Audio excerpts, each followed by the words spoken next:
Hello my friends, happy Feral Monday. I am about to post a pre-recorded video, but I had to hop on and explain. So originally I filmed, I'm gonna show you the video. So it's gonna feel backwards because I did the sassy, more feral look. I did it after, but I wanna post the feral look because it's Feral Monday. But I'm going to post both looks, but the verbiage in here might confuse you because it's technically the second look that I did with the palette. So let me just explain it to you and let me show you. This is the new Ethereal Eyes Nature by Makeup by Mario. We are going to use this section today. I'm gonna try it with a different base. I'm using clean canvas today because it doesn't dry down. It stays really nice and tacky until you set it with the eyeshadow. Now you best believe I'm gonna use all three of these on my lid, but let's start our groundwork essentially. And I'm gonna take a small brush. Anytime I'm using a darker shade, it's always a really safe bet to use a small brush. That way I get some precision. Stamp, stamp, stamp. And then I'm gonna take the dark shade. Oh no, I might need to get rid of that. Actually, you know what? Let's smooth this out. I want you to see it in real time. Sorry for bumping the camera. Smooth that out. Then I'm going to take the same dark shade and connect. Same brush, I did wipe it off. I'm taking this shade and I'm going to start to blur the edges a little bit. It's on the center of the brush, that way I can just use that angle to my advantage to just soften it.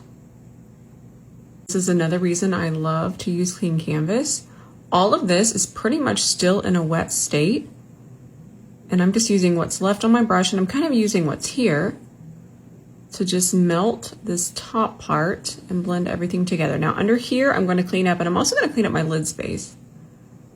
I'm going to let the sparkle cascade, but once this is all nice and cleaned up, it really is going to make a difference. I love this kind of banana shade, especially for where we're headed. But I did want to let you know, this one's more of a true matte, and the one that we used in the last look is definitely a sequin. See how it has the sparkles? I love a sequin, but I also love a true matte, but I did want to let you know that. I'm going to pick it up on the fluffier brush so it's not quite as intense. And I'm just going to kind of do a final blur and set. I am trying to keep this pretty close to my brow bone. And the denser the brush is, the more that it would have added color on top. So that's why I chose a fluffy brush. I'm gonna take these off and I'm gonna start to clean up this lid space. For those of you that might be new friends here, if you just heard a random snorry snort, that is Jean Bean, and Jean Bean is a big orange cat. Jean Bean snores. That's what he does. And for those of you that know Jean Bean very well, he is back in my room today. Ben does not get him. He is ours today. I am gonna carve all the way out here, swiping it on Sheila as I go. But I don't need this to be perfect because I am going to be covering it with sparkle, but I do want to clean up underneath here. Isn't that fun? Now clean canvas is great for mattes, but I do find because it is pigmented, it can kind of dull sparkle. So what I want you to look for is a base that is pretty much in the realm of a glitter glue. And what that means is it's really, really tacky, all right? But then see how it's clear? That is going to be perfect. I'm actually just gonna throw it on really quickly with my finger. But my finger, because I have longer nails, and because, I mean, I really do feel like brushes do make a difference. I'm going to grab a dense brush, a clean one, nothing on it, and just make sure it's nice and smoothed out across the lid. This is the shade I am just so excited for. I actually like to use a C30 with this type of formula because it's so flat, it kind of acts like a fingertip, but with a lot more precision than what I can get. So this is gonna go towards the inner part. I just wanna hoot and holler about this. It's so gorgeous, but I just try to Remain calm. No squealing or squawking. Wow. And this shade is going to be next. I always like to go a little bit lighter to darker. See how that catches the light? But it is a little bit darker. It has more of a darker base than the green.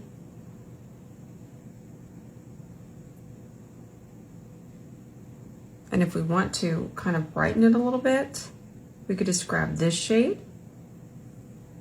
and just put it right here. That's just going to go on my natural lid. And then I am wiping my brush off in between. Are we ready for this shade? Now that is going to go on the outer part.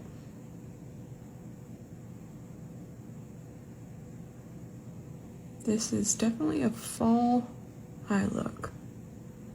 I'm going to pick up more of that same shade, but I'm going to pick it up on the very tip of the brush. That way I can really get in here, fill in the gap. I like to go in with the color that was next to it. I switched to the E27. It's going to blend a little bit more, and I just tap. And I usually grab the lighter shade that's connecting, okay? So remember, this shade is this shade. So, oh, I've lost it. So that is going to tap into the burgundy or the wine color, whatever color that is.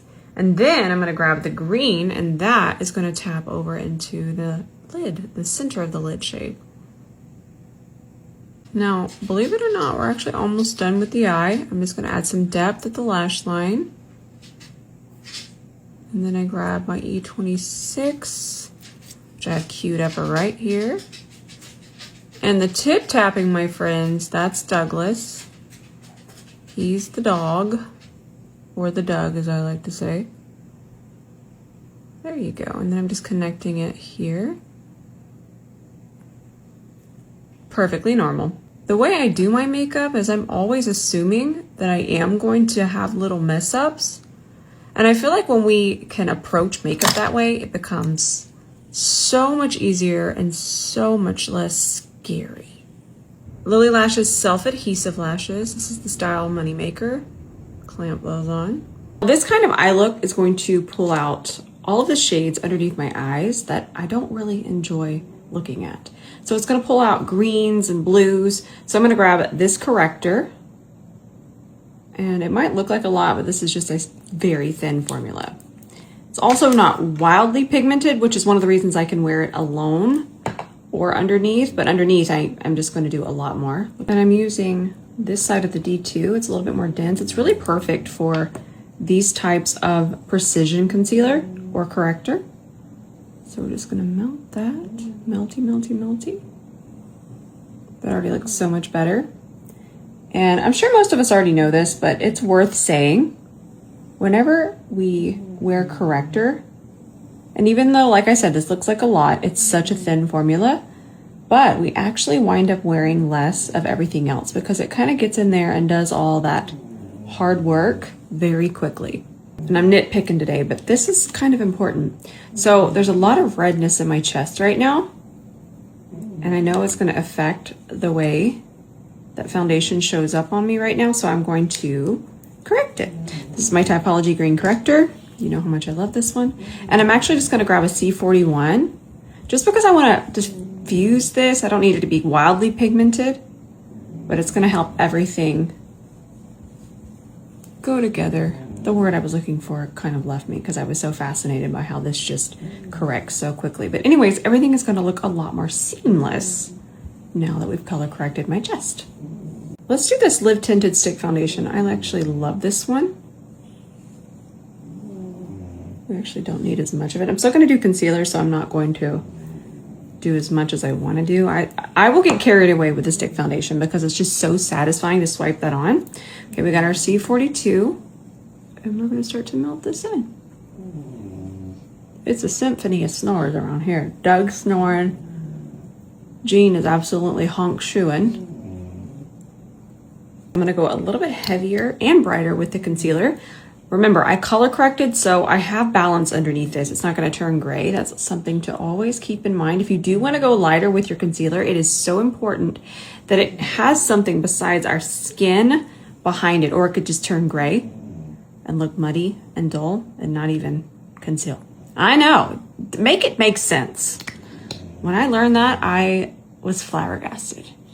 Okay, so I'm doing there, and that's gonna brighten. I actually love this concealer, but I feel like this one's definitely more full coverage, so this is more of a fall winter concealer for me. C32 concealer brush. Let me adjust my mirror.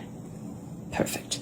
This is going to be back very soon, just a few more weeks. So make sure you're signed up for emails so you don't miss it. Because I like it. I like this brush. I really think you're gonna like it. This concealer blends out beautifully. And I'm connecting it here. I'm gonna add some bronzer there in a minute. Just gonna kind of connect everything. Ooh, I love this concealer.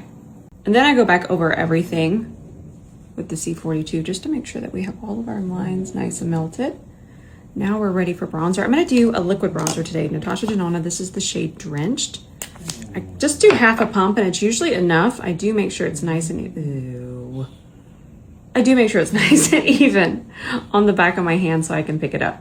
Grab the C40.5 and it is actually magical. Look at that control.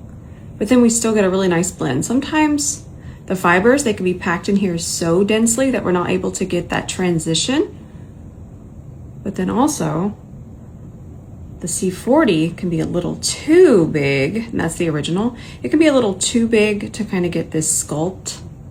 See how it's just kind of hugging my forehead to get that really nice sun-kissed look. Then I'm gonna wipe off any excess because I picked up quite a bit, and then I'm just gonna soften and we get a beautiful transition. But definitely keep in mind, I'm always gonna let bronzer migrate a lot more than I would contour. Contour, I wouldn't pick up as much, and I would also kind of hold the brush a little farther out. Again, I'm still doing bronzer and I'm not even gonna do contour, but I kind of just wanted to teach you that. So contour is all about keeping it really nice and tight, but bronzer, I like it to transition. Jean, please, calm down. Remember when I said I wanted to connect this? I just love the way the C40.5 fits in here. Stamp, stamp, stamp. And then I just bring it down my nose.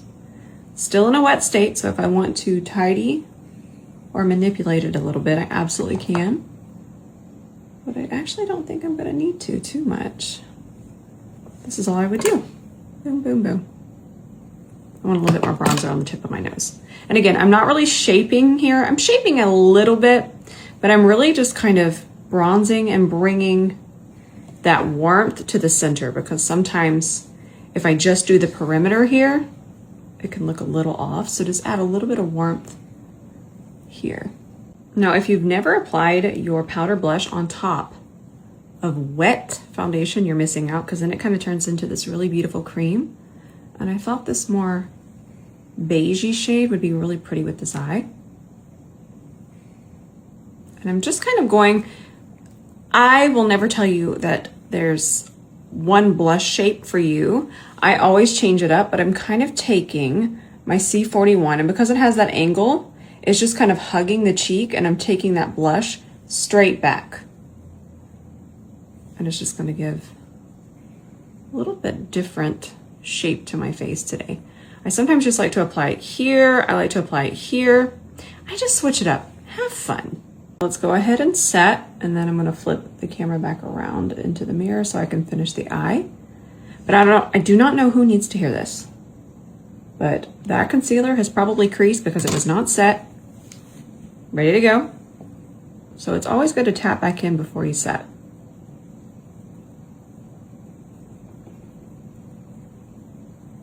That just gets me every single time. It looks so good.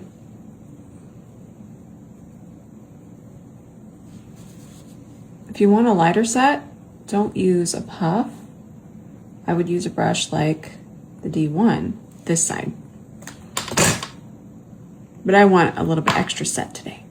Around the bronzer and on the bronzer, I actually do use this side of the D1 because I don't want a heavy set on top of my bronzer. It could change the color, make it gray. And I also just don't need as much powder on the perimeter, so that's why this brush is perfect. But if you do like less powder underneath your eyes, you're gonna love this brush. You're gonna absolutely love it. Now let's take this primer again, just a little dot, and I'm gonna go ahead and Run that along. It's okay, it doesn't matter how far down it goes. I actually want quite a bit of it, and I'm actually gonna add a little bit extra right in here. We're gonna trust the process. First, I'm gonna grab a little bit of that darkest shade in the center of the brush. We don't want any fallout, so it's in the center, and I'm pressing it into that really tacky base. Okay, first step. Then I wanna grab this shade. It's just so pretty, I wanna wear it. It's actually really nice for brown eyes too. It's gonna really enhance them, and green eyes. Really, and blue eyes. I love a color like this on all eye colors. Now I want to put this green in the floor and roll around in it, but until then, it's going to go right here. Never let them know your next move. I thought this would be fun. I feel like we forget that we can accent in here. I'm going to wipe some of it away. Oh, that's really cool. Okay, so I'm going to take the fluffier E29 here and just soften the edges. Let's do a fun fall lip. Hung Van Gogh lipstick. This is the shade Wicked Dream. Then I'm going to add a little bit of depth and a little bit more red.